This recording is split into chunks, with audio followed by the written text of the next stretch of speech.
नमस्कार, देश की बात में हाजिर हैं और पहले बात उत्तर प्रदेश की सियासत से जुड़ी हुई। रामपुर सेशंस कोर्ट ने आजम खान को झटका दिया। एक तरह से आजम खान के वो दोषी ठहराए गए हैं। आजम खान की अयोग्यता का जो फैसला था वो बरकरार रहेगा। आपको बता दें कि भड़काऊ भाषण मामले में आजम खान को रामपुर कोर्ट ने 3 साल की सजा सुनाई, जिस पर रोक लगाते हुए सुप्रीम कोर्ट ने निर्देश दिया था कि सेशन कोर्ट आज ही आजम खान को सजा मुक्त करने की अपील पर सुनवाई करे और फैसला भी दे।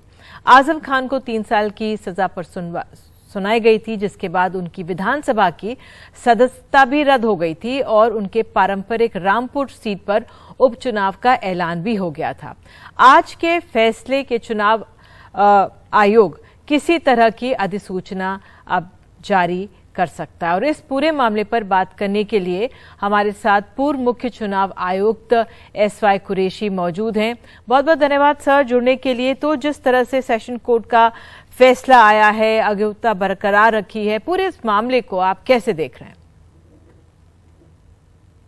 देखिए, मुझे पता लगा सेशन कोर्ट ने जो ओरिजिनल फैसला था उसको बहाल रखा, यानी आजम खान की डिस्क्वालिफिकेशन को बहाल रखा।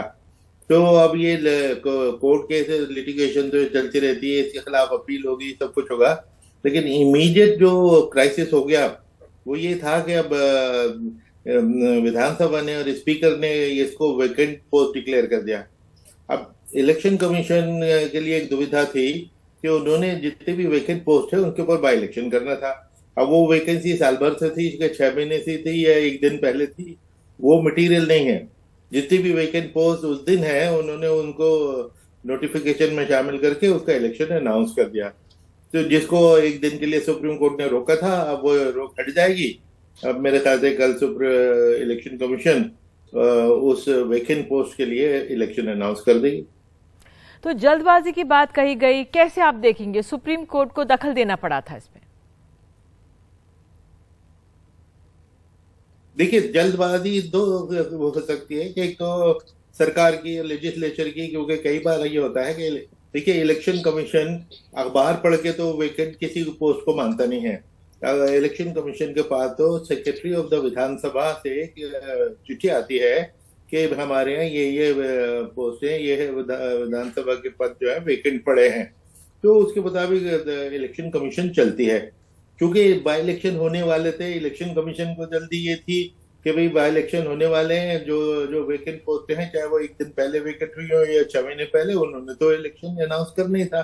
तो इसलिए इलेक्शन कमीशन को तो जल्दबाजी के इल्जाम में हम न धकेलें तो अच्छा है। लेकिन स्पीकर ने जितनी जल्दी उसको वैकेंट डिक्लेयर कर दिया, कई बार 6-6 महीने, साल भर तक वैकेंट डिक्लेयर नहीं होता, बल्कि हम रिमाइंडर पे रिमाइंडर पूछते रहते कि भाई क्या पोजीशन है बताइए। जो जल्दबाजी वहां जरूर हुई है, जो जिसपे सुप्रीम कोर्ट ने भी कमेंट की थी, और I am sure supreme court के सामने ये केस अभी जिंदा है, अपील में तो जाएगा ही जाएगा, तो उस पर व्यू लिया जाएगा। बिल्कुल। तो सेशंस कोर्ट के जो फैसले पर सुप्रीम कोर्ट ने जिस तरह से दखल देते हुए कहा कि आज ही आप सुनवाई करें, तो एक तरह से जो न्याय की प्रक्रिया का पालन होता हुआ दिखा भी। हाँ जी, ये कहना कि सुप्रीम कोर्ट ने दखल दिया, ये लफ्ज तो ठीक नहीं है। सुप्रीम कोर्ट तो सुप्रीम है और हर कोर्ट को इंडिया की वो डायरेक्शन दे सकती है। ये नहीं कह रही कि क्या फैसला करो, वो सिर्फ ये कह रही है इसकी फौरन सुनवाई करो और इसके ऊपर अपना फैसला सुनाओ। तो सेशन कोर्ट ने उसकी सुनवाई करके अपना फैसला सुना दिया, बजाय इसकी डेट लगाते टालते। तो इसलिए सुप्रीम कोर्ट को मुदाखलत कहना तो दुरुस्त नहीं होगा, लेकिन सुप्रीम कोर्ट ने इस पे अप्रोप्रिएट कदम लिया कि भाई अपीलेट प्रोसीजर जो है वो ऑलरेडी डिफाइंड है कि नीचे से ऊपर तक अपील जाती है। सुप्रीम कोर्ट तो लास्ट कोर्ट ऑफ अपील है, हाँ, सीधा ही लास्ट कोर्ट में ये केस चला गया था। तो नॉर्मली सुप्रीम कोर्ट वापस जूनियर कोर्ट को भेज देती है, या जो अप्रोप्रिएट कोर्ट है उसकी तरफ केस वापस भेज देती है कि पहले आप फैसला करो। तो जो भड़काऊ भाषण देने के जो मामले, क्या इस पर असर पड़ेगा? क्योंकि क्या आपको लगता है अब इसके बाद नेतागण बचेंगे गलत बयानी करने से? नहीं, वो इशू भड़काऊ भाषण देने का, हेट स्पीच, तो इज ए सेपरेट इशू, और वो जिससे हम लोग डील करते ही रहते हैं, सुपर इलेक्शन कमीशन के सामने होते ही है। नॉर्मली जब इलेक्शन का मॉडल कोड डिक्लेयर हो जाता है उस वक्त उसके बाद हेट स्पीच बहुत कम हो जाती है। इक्का दुक्का कोई बहुत ही ज्यादा बहादुर नेता होंगे जो फिर भी स्पीच देते हैं, लेकिन उनको सजा मिलती है फौरन। और सजा ये हो सकती है कि 2-2 3-3 दिन के लिए वो डिबार हो जाते हैं कि भाई कैंपेन नहीं करेंगे। जो 14 दिन के कैंपेन लिमिटेड पीरियड में तो 2 दिन का, 3 दिन का या 1 दिन का जो बाहर और लगना भी वो अच्छे खासी सीरियस पनिशमेंट मानी जाती है। लेकिन इक्का दुक्का केसेस हैं जहाँ पे इलेक्शन कमीशन पे किसी सवाल उठाया कि भाई मॉडल कोड वायलेट हो और आपने एक्शन नहीं लिया, लेकिन otherwise election commission is very prompt. साहब को लगता है जो ये इक्का दुक्का दिन जो डिबार करते हैं उसका कुछ वाकई असर पड़ता है? क्योंकि कितनी बारी देखा गया उनको गंभीरता से इस सजा को नहीं लिया गया। तो भड़काऊ भाषण पर लगाम लगे, क्या किया जा सकता है? क्या कुछ और इसके प्रावधान बदलने की जरूरत है? इसमें लगाम लगाना बड़ा आसान काम है। इसलिए सबसे पहले तो मैं समझता हूँ सरकार को, ये पुलिस को मालूम है आईपीसी के 3-4 सेक्शन है, रिप्रेजेंटेशन ऑफ पीपल एक्ट, लेकिन रिप्रेजेंटेशन ऑफ पीपल एक्ट तो चलिए उस वक्त अमल में आएगा जब इलेक्शन शुरू हो गया। लेकिन बाकी तीनों तो इंडियन पीनल कोड है, आईपीसी है, आईपीसी के सेक्शन पे सेक्शन है जिनमें 3-3 साल की सजा है। बस किसी को इन्वेस्टिगेशन ही चलती रहती है, किसी को अगले दिन ही कटहरे में खड़ा कर देते हैं। तो ये जो पक्षपात होती है implementation, problem is implementation, very poor implementation. जिसके ऊपर पुलिस के ऊपर सबसे पहले सवाल उठता है कि वो पक्षपात क्यों करते हैं। ऑब्वियसली पक्षपात इसलिए करते हैं कि उनको पॉलिटिकल मास्टर्स का दबाव होता है उनके ऊपर, उनके पूछे बिना या उनको खुश करने के चक्कर में लगे रहते हैं। हमें इसका सुधार, और वो अगर खुद नहीं सुधरते तो जुडिशरी को सुओ मोटो कॉग्निजेंस लेनी चाहिए। जो अखबार और मीडिया में तो ये रिपोर्टेज बिल्कुल आती रहती हैं, और हमारे सारे जजेस भी टीवी भी देखते हैं और अखबार भी पढ़ते हैं। तो और 10 सोर्सेज जिससे उनको पता लगता है उसके ऊपर के हेट स्पीच हो रही है 6-6 महीने, साल भर तक किसी के खिलाफ कोई एक्शन नहीं हो रहा। अभी लेटली सुप्रीम कोर्ट ने 2-4 केसेस पे कमेंट भी की, लेकिन सिर्फ कमेंट काफी नहीं, सख्ती से पुलिस के डीजीपी को समन कर लेना चाहिए था और सरकारों को लताड़ना चाहिए था। तो ये लास्ट रिजॉर्ट जुडिशरी है, जुडिशरी को इसमें और प्रोएक्टिव होने की जरूरत है। कभी कभार वो उसके ऊपर चिंता जाहिर कर देते हैं, वो कभी कभी नहीं होनी चाहिए, बल्कि वो हमेशा होनी चाहिए। जब ये देखें कि वायलेशन हो रही है उसके ऊपर और एक्शन नहीं हो रहा तो कोर्ट की इंटरवेंशन जरूरी है। बिल्कुल, बहुत बहुत धन्यवाद जुड़ने के लिए। तो नियम है हमारे सामने, लेकिन जो हमारे नेतागण हैं वो बचते नहीं है। और दूसरी बात इम्प्लीमेंटेशन की बात है, और पक्षपातपूर्ण जब रवैया होता है तो उसका असर पड़ता है। बहरहाल आइए देश की बात में आगे बढ़ते हैं, और इसी मामले में हम सीधे आपको लिए चलते हैं रामपुर सेशन कोर्ट। हमारे सहयोगी वहाँ पर मौजूद हैं, रवीश रंजन शुक्ल वहाँ पर मौजूद है। रवीश, मैं आपसे ये जानना चाहूँगी, जब से अदालत का भी ये आजम खान अयोग्य करार दिए गए हैं, वहाँ के पॉपुलर नेता एक तरह से, क्या असर पड़ा है, क्या वहाँ पे लोगों का कहना है?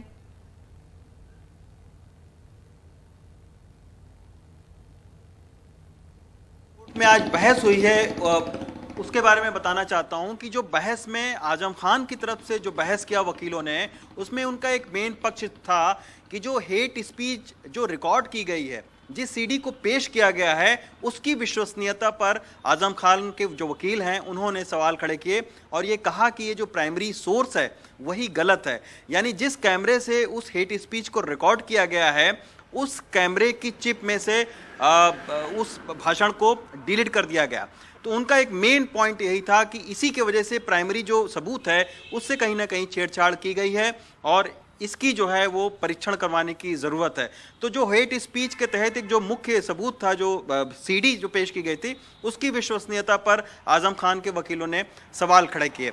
लेकिन जो सरकार की तरफ से जो वकील पेश हुए, उनका ये कहना था कि आजम खान सांसद भी रह चुके हैं और एक जिम्मेदार पद पर रहे हुए हैं, और उन्होंने कभी भी अपनी उस हेट स्पीच को ये नहीं कहा कि ये मेरी हेट स्पीच नहीं है। तो इसी के चलते सीडी की विश्वसनीयता पर कोई बात ही नहीं आ रही है, क्योंकि जब खुद जिसने हेट स्पीच किया है वो खुद ही नहीं कह रहा है कि ये हेट स्पीच हमने नहीं दी है, तो फिर इसी के चलते जो है वो स्टे पिटीशन जो है वो उसको कोर्ट ने खारिज कर दिया। अब जो बात आपने निधि कही कि 10 बार लगातार यहाँ पर जो है आजम खान जीत चुके हैं और एक सियासी रसूख है रामपुर में आजम खान का, और शायद ये पहली बार हो कि रामपुर के विधानसभा के उपचुनाव में आजम खान के परिवार का कोई ना हो, क्योंकि एक आजम खान जो है रामपुर कहीं ना कहीं उनकी वजह से जाना जाता रहा है सियासी तौर पर। तो एक बहुत बड़ा झटका आप कह सकती हैं। हालांकि कानूनी तौर पर आजम खान को एक के बाद एक झटके मिलते रहे हैं, ये भी उसी की एक कड़ी है, लेकिन ये इस मायने में काफी महत्वपूर्ण है कि इससे जो है वो आजम खान सियासी तौर पर कमजोर हुए हैं। अब आजम खान की सियासत कैसे चलेगी, तमकीन से हम बात करते हैं, क्योंकि आजम खान की सियासत को तमाम सालों से ये देखते रहे। तमकीन भाई ये बताइए, 10 बार विधायक रह चुके हैं, सांसद रहे हुए हैं, एक लंबा कैरियर है। आप बता रहे थे 80 के दशक के बाद से रामपुर की सियासत में उनका बहुत स्ट्रांग होल्ड रहा है। अब इस बार वो सियासी तौर पर कमजोर हुए हैं, क्या उनके परिवार का कोई चुनाव इस बार लड़ेगा, उपचुनाव? देखिए, ये उपचुनाव जो है वो शायद पहली बार ऐसा होगा पिछले 30-40 साल में जो आजम खान खुद या उनके कोई परिवार का यहाँ रामपुर नगर विधानसभा से नहीं लड़ रहा है, क्योंकि 77 से 1977 में पहली बार आजम खान यहाँ से चुनाव लड़े थे। हालांकि वो पहला चुनाव हार गए थे, यहाँ पे कांग्रेस के प्रत्याशी थे मंजूर अली खान, उनसे उसके बाद से लगातार। लेकिन एक बात और बताइए, आजम खान की वाइफ क्या चुनाव नहीं लड़ सकती? जी, उनकी वाइफ जो है वो जब ये अभी 1994 में इसमें इलेक्शन जीते थे, लोकसभा का इलेक्शन जो हुआ था अभी, सॉरी 94 में नहीं, 2014 में। हाँ। तो 2019 में जो इलेक्शन हुआ था उसमें ये बसपा के गठबंधन से खड़े हुए थे। हाँ। और लोकसभा के लिए जब ये इलेक्ट हो गए थे तो इन्होंने अपनी जो विधायकी थी उससे रिज़ाइन किया था, और उन्होंने अपनी वाइफ जो डॉक्टर तजीन फातिमा है उनको पहली बार पॉलिटिकली इलेक्शन में इंट्रोड्यूस किया था। हालांकि वो पहले राज्यसभा। तो इस बार वो क्यों नहीं लड़ सकती हैं चुनाव? नहीं, देखिए, वो एक तो एज भी है, स्वास्थ्य की भी समस्याएं हैं, दूसरी बार उनके ऊपर भी तमाम मुकदमे चल रहे हैं। और एक चीज और कही जा रही थी कि बहू शायद हो सकता है कि लड़े चुनाव। जी देखिए, उनकी बहू जो है वो जो बड़े बेटे की वाइफ हैं, हाँ।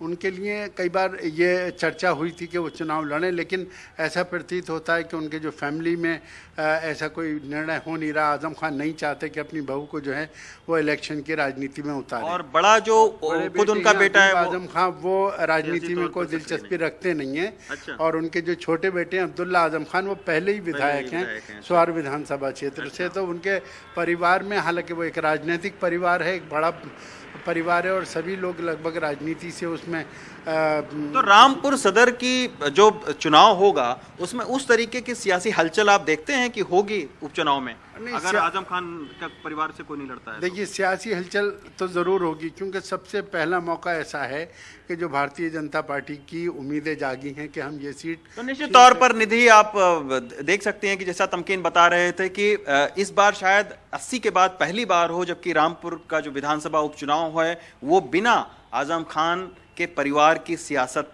के बिना हो।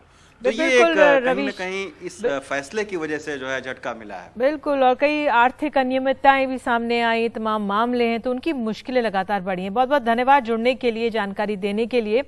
अब आइए हम आगे बढ़ते हैं देश की बात में और महाराष्ट्र का रुख करते हैं। अपनी अवैध गिरफ्तारी के बावजूद जिस तरह से 103 दिन जेल में रहकर आए संजय राउत ने कहा है कि उनके मन में किसी के लिए गुस्सा नहीं है। उन्होंने ईडी के खिलाफ कुछ बोलने से इनकार किया। ये भी कहा है कि हम सिर्फ विरोध के लिए विरोध नहीं करेंगे। संजय राउत ने देवेंद्र फडणवीस की तारीफ भी की और ऐसे में सवाल उठने लगा है क्या संजय राउत के तेवर नरम पड़ गए हैं? अगर हाँ तो क्यों? एक रिपोर्ट। 103 दिन बाद जमानत पर छूटकर जेल से बाहर आए संजय राउत उद्धव ठाकरे से मिलने मातोश्री पहुंचे तो उद्धव ने गले मिलकर उनका स्वागत किया। रश्मि ठाकरे ने माथे पर टीका लगाया। इस अवसर पर उद्धव ठाकरे ने पत्रकारों के सामने केंद्रीय एजेंसियों के दुरुपयोग का मुद्दा उठाते हुए कहा कि अब ये सवाल उठने लगा है कि क्यों ना ईडी को बंद कर दिया जाए। कल की जो उनके ऑर्डर है, मुझे लगता है कि देश के लिए वो मार्गदर्शक होगी। और ये जो सरकार है सिर्फ राज्य की नहीं, केंद्र की, लगता है कि ये जो केंद्रीय संस्थाएं इनके पालतू जानवर हो गए, पालतू जानवर, तो उनकी भी एक ज्यांना मराठीत विश्वासार्हता म्हणतो वो तो खत्म हो चुकी है। और अब किसी ने पूछना चाहिए कि इसी तरीके से अगर ईडी अपना कामकाज करती रहेगी तो क्या ईडी कार्यालय बंद होना चाहिए क्या?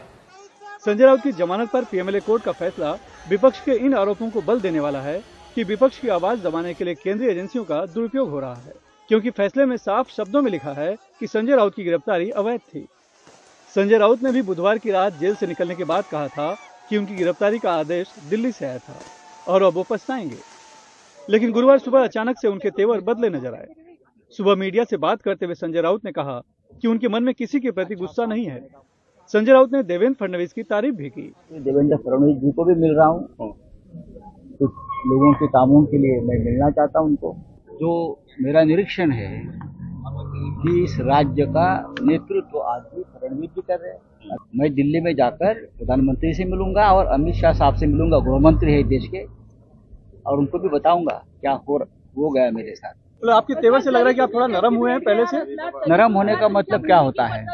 आप बोल रहे हैं हम बात करेंगे, उप मुख्यमंत्री से मिलेंगे। क्यों नहीं मिल सकता हूँ मैं? अगर मैं सांसद हूँ, मैं मेंबर ऑफ पार्लियामेंट हूँ, कुछ सरकारी काम है, मेरा भाई एमएलए है यहाँ, तो किसी काम के लिए मिल नहीं सकते हैं क्या? और मैंने पढ़ा है, जब मैं जेल में था फडणवीस जी ने कहा था कि जो कटुता है हमारे महाराष्ट्र में बढ़ गई वो कम होनी चाहिए, और मैंने उनका स्वागत भी किया। संजय राउत की रिहाई पर उनके घर के पास बैनर लगा था कि टाइगर इज बैक, लेकिन ऐसा क्या हुआ कि संजय राउत की भाषा बदल गई? मुझे लगता है इसमें सबसे महत्वपूर्ण बात है जो फ्रीडम, जो स्वतंत्रता आपको एक नेता के रूप में मिलती है, जैसे कि सांसद और विधायक दोनों को विशेष रूप के कुछ अधिकार हैं, बातें कहने के और अपनी कुछ कार्रवाई करने के। जो अधिकार जेल में जाने के बाद पूरी तरह फ्रीज हो जाते हैं, जो ठंडे पड़ जाते हैं सारे, तो उनको ये अभी पता चल गया होगा कि संसद में बात करना, अपना पक्ष रखना एक अलग बात है, लेकिन जेल जाने के बाद कोई किसी का नहीं है। जो कानून के दायरे में आ गया वो फंस गया। तो मुझे लगता है ये बात उनको रोक रही है कि ये सारा कहना उनको पड़ रहा है। इसके पीछे मुझे यही कारण लगता है। संजय राउत की जमानत पर फैसले में अदालत ने ईडी पर टिप्पणी करते हुए ये भी कहा है कि एजेंसी आरोपी की गिरफ्तारी पर तो तेजी दिखाती है, लेकिन मुकदमा चलाने में सुस्त हो जाती है। साफ है, संजय राउत की जमानत अर्जी पर पीएमएलए कोर्ट का आया फैसला देश की सभी विपक्षी पार्टियों को केंद्र को कटघरे में खड़ा करने का अच्छा मौका है, लेकिन ईडी पर संजय राउत की चुप्पी ने मुद्दई सुस्त गवाह चुस्त जैसी हालत बना दी है। मुंबई से कैमरामैन प्रवीण रोहित के साथ सुनील सिंह, NDTV इंडिया। और इस मसले पर बात करने के लिए हमारे साथ सुप्रीम कोर्ट के सीनियर एडवोकेट प्रशांत भूषण जी हैं। बहुत बहुत धन्यवाद भूषण सर, जुड़ने के लिए, समय देने के लिए। कल जो ये पूरा मामला सामने आया था और जिस तरह से prevention of money laundering act court ने अपनी टिप्पणियां की थी, आप कैसे देख रहे हैं उन टिप्पणियों को? आज की रिपोर्ट इस पर भी मैं आपसे पूछूंगी, लेकिन फिलहाल किस तरह से देख रहे हैं जब कहा था कि ये गिरफ्तारी ही अवैध थी? ये तो देखिए, मैं उससे पूरी तरह से सहमत हूँ जो फैसला आया है, और ये मैं तो बहुत दिनों से देख रहा हूँ कि एनफोर्समेंट डायरेक्टरेट का बहुत दुरुपयोग किया जा रहा है, राजनीतिक दुरुपयोग किया जा रहा है। और जो ऑपोजिशन के लीडर्स हैं जो एक्टिविस्ट सरकार के खिलाफ बोल रहे हैं, उनके खिलाफ एनफोर्समेंट डायरेक्टरेट का इस्तेमाल किया जा रहा है। इसके दो कारण हैं। एक कारण तो ये है कि एनफोर्समेंट डायरेक्टरेट पूरी तरह से सरकारी संस्था है और सरकार के तहत है, और सरकार ही उनकी नियुक्ति करती है। जैसे सीबीआई डायरेक्टर की तो नियुक्ति में लीडर ऑफ ऑपोजिशन और चीफ जस्टिस भी होता है, लेकिन एनफोर्समेंट डायरेक्टर की नियुक्ति में सिर्फ सरकार ही करती है। दूसरी बात, prevention of money laundering act का ऐसा मायने दे दिया गया है कि अगर कोई आदमी कोई अपराध करता है और उससे कुछ पैसे कमाता है और फिर दूसरा आदमी उससे कोई भी डीलिंग करे, चाहे उस डीलिंग का उस अपराध से कोई जुड़ाव, कोई कनेक्शन ना हो, फिर भी एनफोर्समेंट डायरेक्टरेट उसको prevention of money laundering act में ले आती है और उस जने को अरेस्ट कर लेती है या उसके खिलाफ कार्रवाई करती है। और यही संजय राउत वाले केस में हुआ, जिसके बारे में टिप्पणी करी गई कि भाई बाद में अगर उस जने से जिसने की कोई अपराध किया है उससे किसी की कोई डीलिंग हो और उस डीलिंग में उस जने को कुछ भी ना पता हो कि भाई इसने क्या किया है, या उस डील का उस अपराध से कोई संबंध ना भी हो, फिर भी आप उसको prevention of money laundering act में ले आते हैं।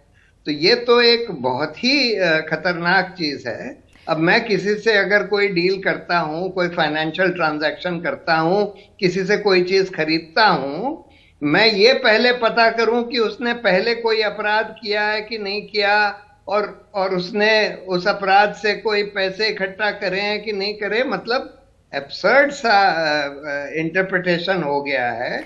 और अनफॉर्चुनेटली सुप्रीम कोर्ट में जब इस कानून को चुनौती दी गई और ये जो अमेंडमेंट्स वगैरह करे गए थे कई सारे, उसमें अनफॉर्चुनेटली सुप्रीम कोर्ट ने उस समय अपहोल्ड भी कर लिया।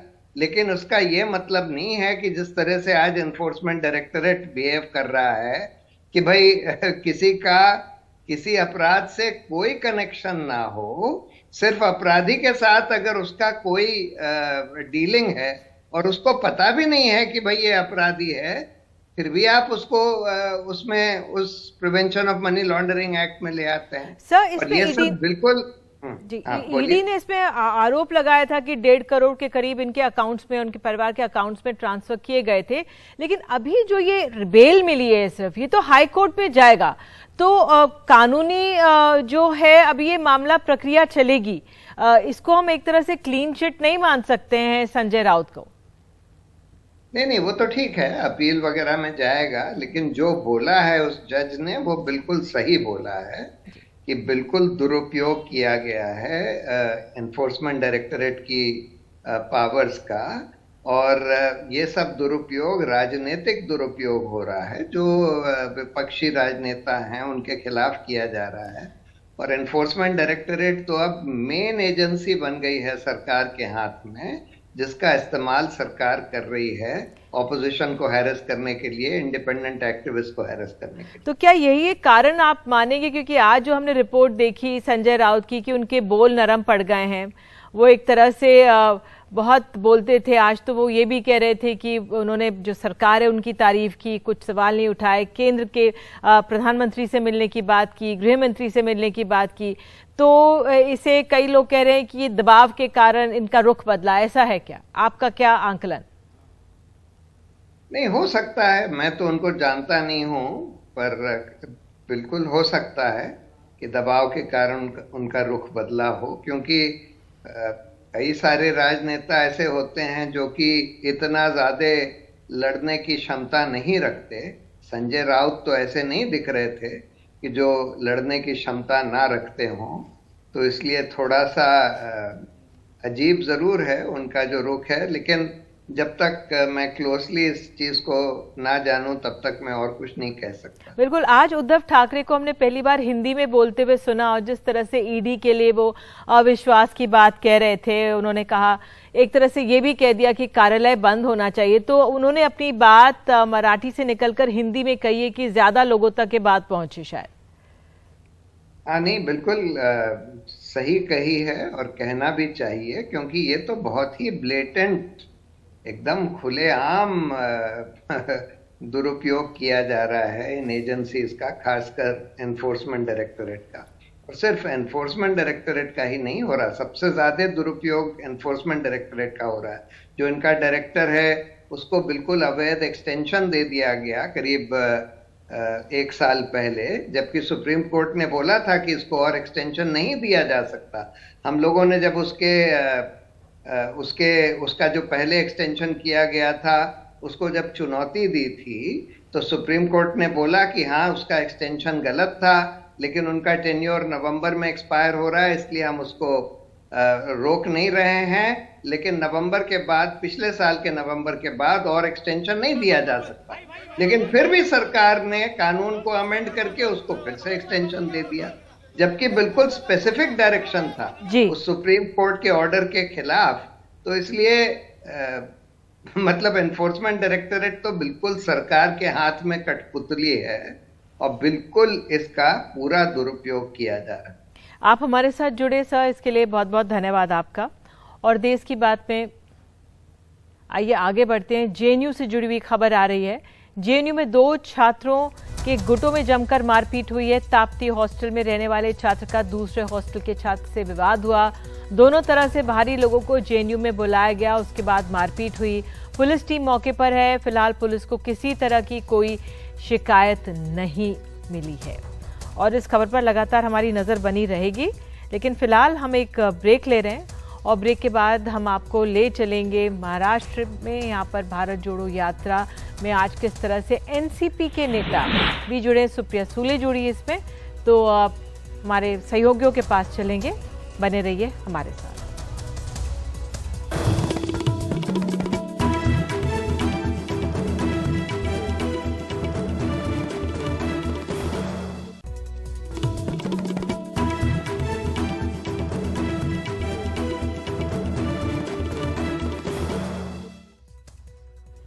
तो देश की बात में बात करते हैं भारत जोड़ो यात्रा की। तो ये यात्रा आज महाराष्ट्र में है। एनसीपी के नेता भी, खास बात ये रही कि इसमें शामिल हुए। सेहत की वजह से शरद पवार इसमें नहीं थे, सुप्रिया सुले, जयंत पाटिल, जितेंद्र आवाड थे। हमारे सहयोगी सोहित मिश्रा यहाँ पे थे और जानकारी दे रहे हैं।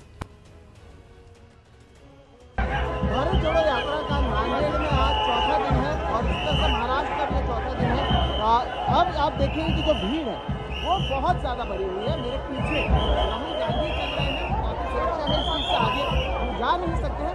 लेकिन आज उनके साथ इस भीड़ में, इस यात्रा में एनसीपी के नेता जुड़े हुए हैं। सुप्रिया सुले जो शरद पवार की बेटी हैं, सांसद हैं, वो इसमें जुड़े हुए हैं। इसके साथ ही जयंत पाटिल जो महाराष्ट्र एनसीपी अध्यक्ष हैं वो जुड़े हुए हैं। जितेंद्र आवाड भी जुड़े हुए हैं। सुशांत सिंह जो अभिनेता हैं वो भी यहाँ पर मौजूद हैं। अब धीरे धीरे शाम होते होते ये जो सभा है ये एक जगह पर रुकेगी जहाँ पर राहुल गांधी की एक बहुत बड़ी कांग्रेस की सभा होने वाली है। पुलिस सुरक्षा आप मेरे पीछे देख सकते हैं बड़े पैमाने पर, और राहुल गांधी लगातार चल रहे हैं। आज 63वां दिन है उनका और लगातार वो पहले, ये छठा राज्य है, नांदेड़ में पिछले 4 दिनों से चल रहे हैं। कुछ 5 दिनों में 102 किलोमीटर से ज़्यादा का सफर वो केवल नांदेड़ में तय करने वाले हैं। और आज अगर आप तस्वीरें देखें, जिस तरह से बड़े पैमाने पर भीड़ आप देख पा रहे हैं केवल राहुल गांधी के लिए, उससे समझ में आता है कि ये कितनी बड़ी यात्रा फिलहाल चल रही है जो महाराष्ट्र के नांदेड़ से फिलहाल गुजरती दिख रही है। नांदेड़ से सोहित मिश्रा, एनडीटीवी इंडिया। और आइए देश की बात में अब सीधे चलते हैं कर्नाटक। ओवैसी की पार्टी AIMIM को हुबली के ईदगाह मैदान में टीपू जयंती मनाने की इजाजत प्रशासन ने दी है। हालांकि इसके लिए कड़े सुरक्षा इंतजाम किए गए थे। बेंगलुरु में भी टीपू जयंती मनाई गई। 10 नवंबर को सरकारी खर्च पर टीपू जयंती मनाने की शुरुआत 2015 में सिद्धरमैया ने मुख्यमंत्री के तौर पर की थी। बाद में बीजेपी सरकार ने इस पर विरोध किया था।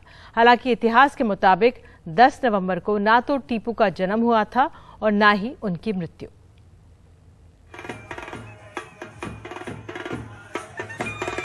कांग्रेस नेता और विधायक जमीर अहमद खान टीपू सुल्तान की वेशभूषा में।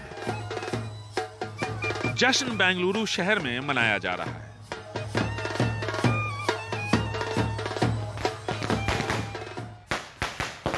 यह दूसरी तस्वीर बेंगलुरु के पास देवनाहल्ली की है। टीपू के वंशज श्रद्धांजलि अर्पित करते हुए, जहां 1 दिसंबर 1751 को टीपू सुल्तान का जन्म हुआ था। बर्थप्लेस है हजरत टीपू सुल्तान चीत का, जो तामीर री रेनोवेटेड फोर्ट है, कहीं मंदिर हैं जो बनाए हजरत टीपू सुल्तान, वो है। और एक देवस्थान है, जिस देवस्थान का नाम हनुमान देवस्थान है, जहाँ पे गोवर्धन स्वामी टीपू सुल्तान चीत को भगवत गीता और अदर रिलीजन के कॉन्सेप्ट जो सिखाए, वो उनकी मंदिर वहाँ पर है। 10 नवंबर 2015 के दिन दीपावली थी। उसी दिन टीपू जयंती मनाने की शुरुआत उस वक्त के मुख्यमंत्री सिद्धरमैया ने की। टीपू सुल्तान की राजधानी श्रीरंगपटना के पास मन्यम अयंगार ब्राह्मण इस दिन दीपावली की जगह मातम मनाते हैं। उनका आरोप है कि इसी दिन टीपू सुल्तान ने बड़ी संख्या में उनके पूर्वजों का कत्लेआम करवाया था। हालांकि इतिहासकार इससे सहमत नहीं। सवाल ये उठता है कि जब 10 नवंबर को न तो टीपू का जन्मदिन है और न ही इस दिन उनकी मृत्यु हुई थी, तो फिर सिद्धरमैया ने टीपू जयंती किस आधार पर 10 नवंबर को मनाने का फैसला किया? इसका जवाब सिद्धरमैया कभी नहीं दे पाए, और न ही वो लोग जो टीपू जयंती इस दिन मनाते हैं।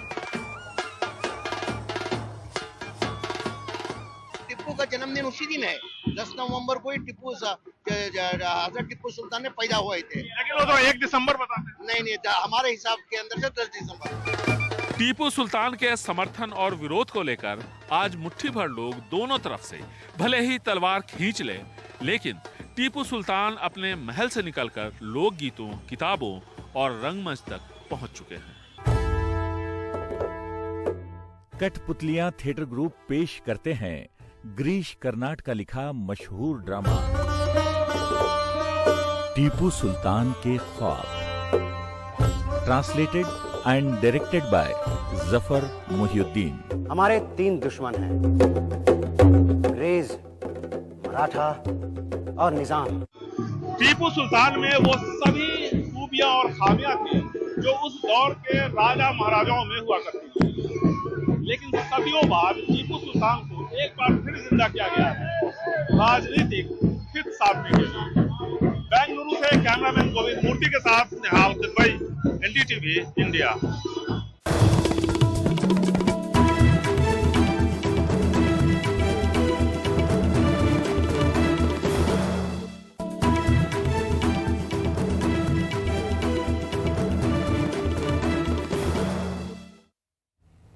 तो एक बार फिर से हम लोग रुक करें जेएनयू का। जेएनयू में 2 छात्रों के गुटों में जमकर मारपीट हुई है। ताप्ती हॉस्टल के रहने वाले छात्र का दूसरे हॉस्टल के छात्र से विवाद हुआ था और इस पर अधिक जानकारी के लिए मुकेश सिंह सेंगर हमारे सहयोगी हमारे साथ हैं। मुकेश, क्या मामला है यहाँ पर?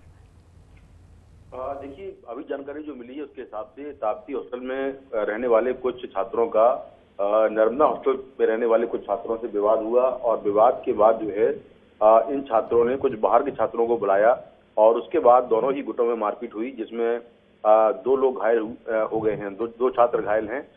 हमारे पास जो वीडियो है उसमें दिख रहा है कि किस तरह से जो छात्र हैं वो डंडे लेकर वहां पर घूम रहे हैं, लाठियां लेकर घूम रहे हैं।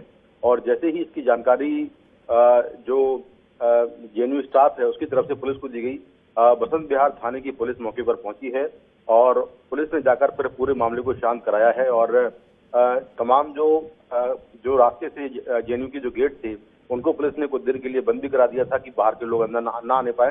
लेकिन फिलहाल जो हालत है वो सामान्य है और पुलिस के मुताबिक अभी तक किसी भी छात्र की तरफ से उनके पास कोई शिकायत नहीं आई है। जैसे ही शिकायत आएगी वो केस दर्ज करेंगे और इस पर कार्रवाई करेंगे। तो अभी पुलिस मौके पर मौजूद है और वहां पर हालात सामान्य है, लेकिन थोड़ी देर के लिए वहां पर 2 गुटों के बीच में काफी बवाल हुआ, मारपीट हुई और इसमें 2 छात्र मामूली तौर पर घायल हो गए। हाँ, जो आपने घायल की बात हुई है, एक तो राहत की बात ये कि आप कह रहे हैं कि मामला अब संभल गया है और वहाँ पे हालात सामान्य हैं। जो छात्र घायल हुए हैं किस तरह के घायल हैं, क्या वो डिटेल्स दे सकते हैं या चिंता की बात अब नहीं है? देखिए, 2 छात्र घायल हैं जिनको मामूली चोटें आई हैं और पुलिस कोशिश कर रही है कि वो लोग अपनी कंप्लेंट दर्ज कराएं, लेकिन अभी छात्रों की तरफ से पुलिस के पास कोई कंप्लेंट या शिकायत नहीं पहुंची है। एहतियात के तौर पर वहां पर जो लोकल पुलिस थाने की पुलिस है वो तैनात है और जो वहां पर सिक्योरिटी गार्ड्स हैं उनको भी अलर्ट कर दिया गया था। लेकिन फिलहाल अब दोनों तरफ से छात्र जो है शांत हैं और अपने अपने हॉस्टल्स में वापस लौट गए हैं। कुछ लोग बाहर से आए थे, वो कौन लोग थे इसकी भी जांच की जा रही है। सीसीटीवी कैमरों के फुटेज को चेक किया जा रहा है कि कुछ जो लोग बाहर आए थे उन बाहरी लोगों को किसने बुलाया था और क्या उन लोगों ने मारपीट की है, तो ये भी जांच की जा रही है। लेकिन फिलहाल अभी पुलिस मौके पर है और हालात सामान्य है और पुलिस का कहना यह है कि जैसे ही कंप्लेंट मिलेगी तुरंत उस पर कार्रवाई की जाएगी। बहुत बहुत धन्यवाद इस जानकारी के लिए मुकेश, और उम्मीद करते हैं कि जल्द से जल्द और जानकारियां सामने आए। धन्यवाद। एक छोटा सा ब्रेक हम लेते हैं देश की बात में।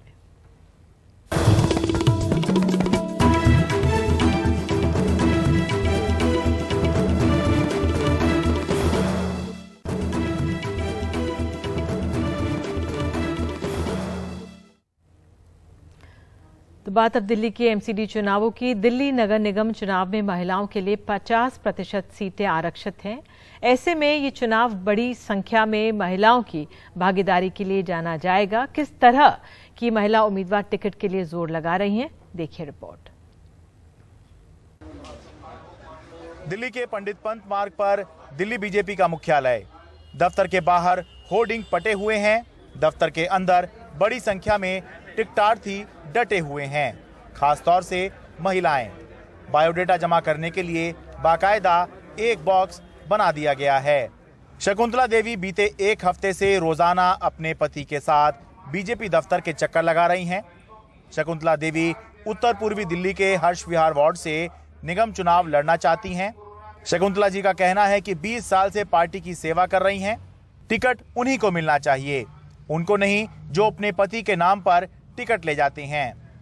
लोग हैं जो सब घर में बैठे हैं, सबके हस्बैंड काम कर रहे हैं और अपनी बीवियों के नाम से मांग रहे हैं। अच्छा, वो महिला सीट हो जाती है इसलिए उनके नाम से मांग लेते हैं। हाँ जी। तो आप तो कहने हैं हम तो कार्यकर्ता हैं पार्टी की। हाँ, तो हम कार्यकर्ता हैं और कार्यकर्ताओं को दो, घर बैठी इनको क्यों दे रहे हो? दिल्ली नगर निगम में कुल 250 वार्ड हैं, जिनमें 125 महिलाओं के लिए आरक्षित हैं।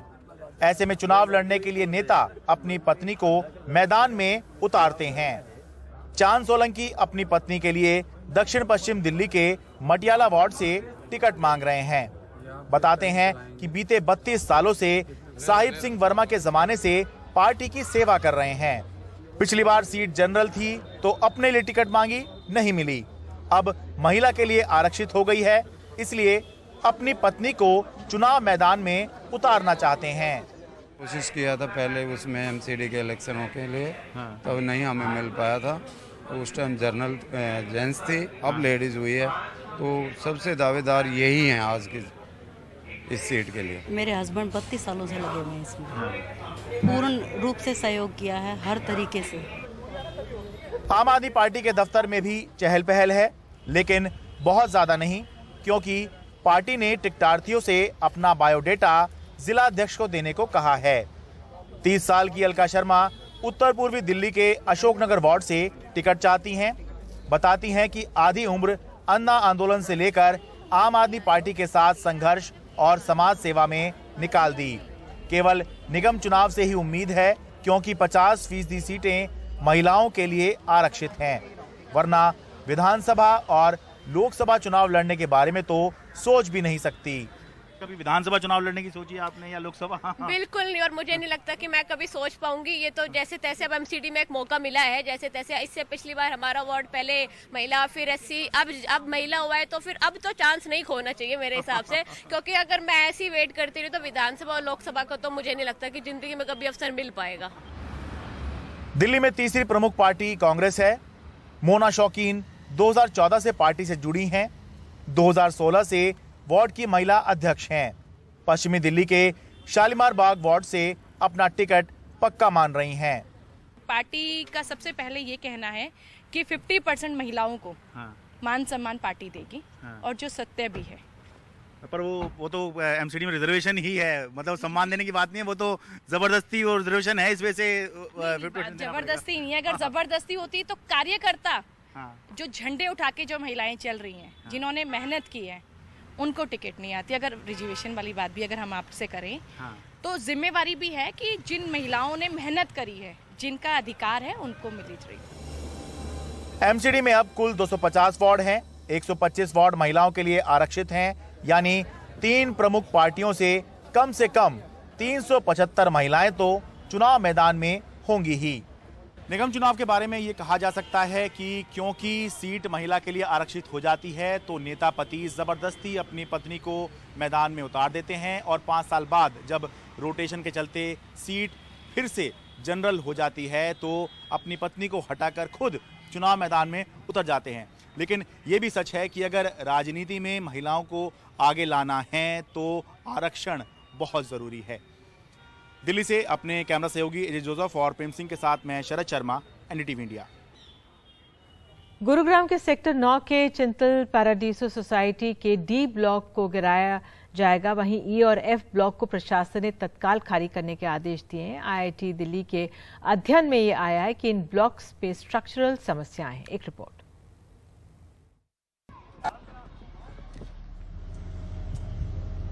इस खूबसूरत और चमचमाती सोसाइटी के 3 ब्लॉक खोखले हैं। करोड़ों की कीमत वाले इन फ्लैट्स में दरारें हैं और ये रहने लायक नहीं।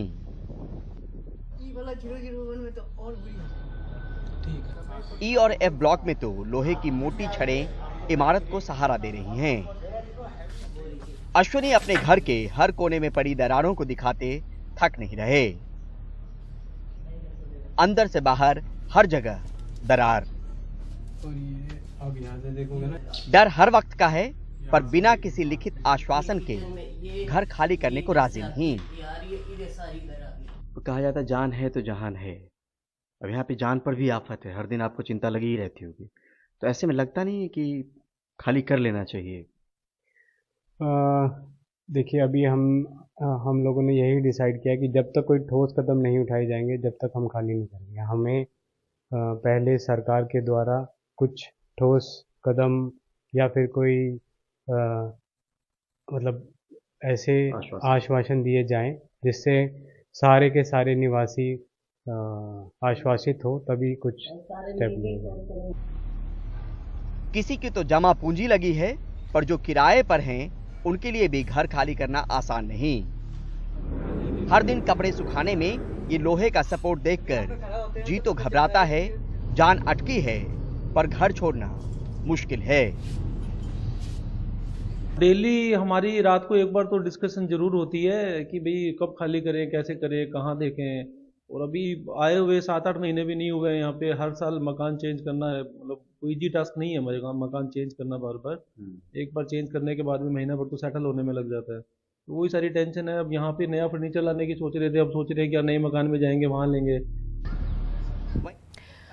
और राष्ट्रपति द्रौपदी मुर्मू आज ओडिशा के पुरी में भगवान जगन्नाथ के दर्शन करने के लिए करीब 2 किलोमीटर पैदल चलकर गए। इस दौरान लोगों ने वहां पर उनका जोरदार अभिवादन किया। राष्ट्रपति के दफ्तर ने उनकी इस यात्रा का वीडियो अपने ट्विटर हैंडल से शेयर किया है। इस यात्रा के दौरान केंद्रीय मंत्री धर्मेंद्र प्रधान उनके साथ थे।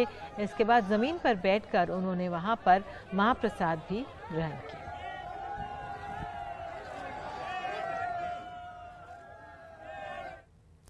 और इन्हीं दृश्यों के साथ देश की बात में आज के लिए इतना ही। नमस्कार।